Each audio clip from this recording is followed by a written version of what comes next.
BIMSTEC உச்சி மாநாட்டில் கலந்து கொள்ள தாய்லாந்திற்கு பிரதமர் மோடி பயணம். Bangkok, April 4, 2025. இந்திய பிரதமர் நரேந்திர மோடி, பே ஆஃப் பெங்கால் பன்முக தொழில்நுட்ப மற்றும் பொருளாதார ஒத்துழைப்பு திட்டம் பிம்ஸ்டெக் உச்சி மாநாட்டில் பங்கேற்க தாய்லாந்தின் பாங்காக் நகருக்கு இன்று வருகை தந்தார். பிரதமர் மோடியை தாய்லாந்து அரசு அதிகாரிகளும் இந்தியா சார்ந்த மக்கள் பிரதிநிதிகளும் வரவேற்றனர். இது அவர் மேற்கொள்ளும் 2 நாள் அரசு முகாமின் தொடக்கமாகும். இம்முகாமின் முக்கிய நோக்கம் தெற்கு மற்றும் தென்கிழக்காசிய நாடுகளிடையே ஒத்துழைப்பு மற்றும் தொடர்புகளை வலுப்படுத்துவது ஆகும். இந்த மாநாட்டில் பாதுகாப்பு, பொருளாதார ஒருங்கிணைப்பு, தொழில்நுட்ப ஒத்துழைப்பு மற்றும் காலநிலை மாற்றத்திற்கு எதிரான நடவடிக்கைகள் போன்ற தலைப்புகள் விவாதிக்கப்படவுள்ளன.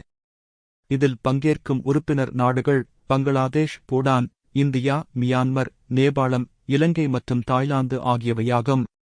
புறப்படும் முன் வெளியிட்ட அறிக்கையில் பிரதமர் மோடி, இந்தியாவின் ஆக்ட் ஈஸ்ட் கொள்கையை வலியுறுத்தினார் மற்றும் பே ஆஃப் பெங்கால் பகுதியில் அமைதியும் வளமும் மற்றும் திடமான வளர்ச்சியையும் மேம்படுத்துவதே இலக்கு என குறிப்பிட்டார்.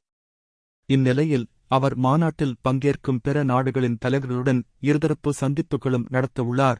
இதில் முக்கிய கூட்டாண்மை முயற்சிகள் மற்றும் பிராந்திய சவால்கள் குறித்து விவாதிக்கப்படவுள்ளது. இந்த பயணம் பிம்ஸ்டெக் மண்டலத்தில் இந்தியாவின் அரசியலமைப்பு மற்றும் பொருளாதார தாக்கத்தை மேலும் வலுப்படுத்தும் ஒரு முக்கிய முயற்சியாக பார்க்கப்படுகிறது.